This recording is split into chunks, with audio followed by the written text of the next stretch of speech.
Today for Mousetrap Monday, we're going to test out this brand new rat or mouse trap I recently bought on Amazon.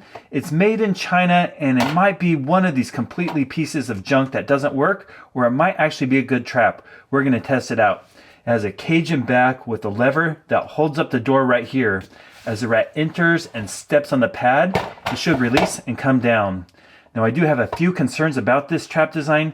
First of all, the locking mechanism. If it doesn't go really hard down, it doesn't latch and the rat could lift that up and escape. So it basically has to slam and make sure that the rat's tail isn't in there. I'm going to see if the pad is light enough to go off with my pet mice. It seems like it's made for rats, but it might work for mice. We'll have to see. Okay, Mouse, let's go in this plastic trap.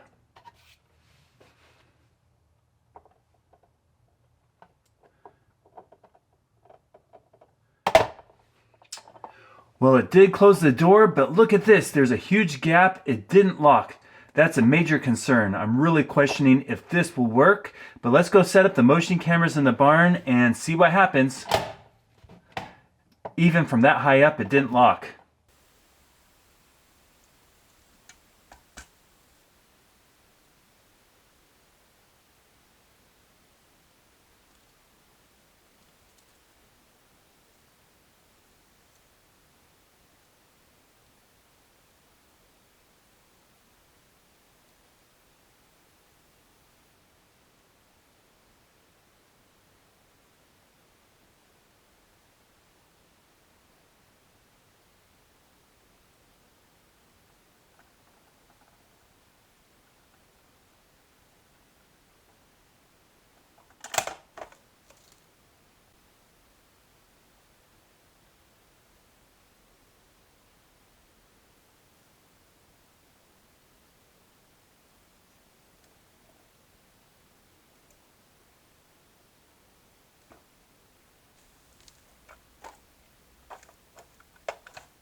Well, last night we learned a lot about this trap based on the motion camera footage.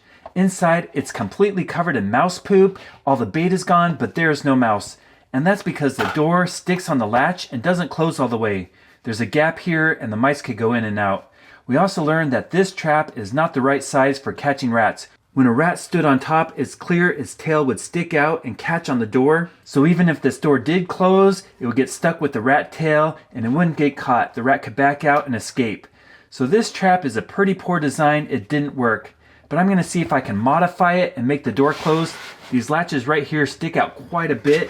I have some sandpaper, so I'm going to sand them down and see if we can make it just right for the door to close. With the sandpaper, I think we modified the trap enough we can now catch a mouse. The latch is much smaller. It will still lock the door, but it won't block it when it comes down. Now when a mouse tries to go in there and steps on the lever, it should latch and catch the mouse. That's much better. Let's go set up the motion cameras again and see if we can catch a mouse and actually keep it inside this time.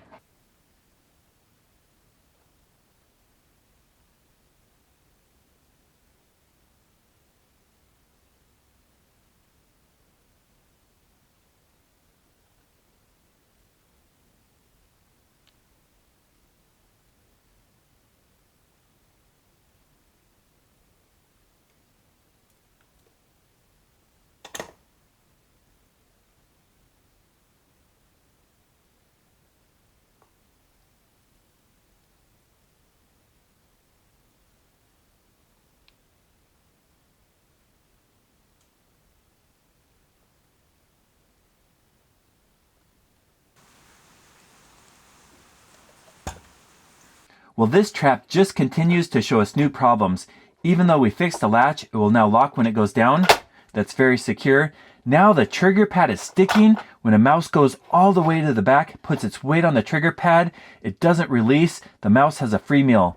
This trap is so full of mouse poop, it's really gross. And finally, a rat went in there. Its body weight did release the door, but we knew the problem was the tail will stick out. It's too long. It blocks it from latching and the rat can back out and escape. So this design doesn't work at all. I'm pretty sure they didn't test it out with real animals when they started selling it on Amazon. Don't buy this trap.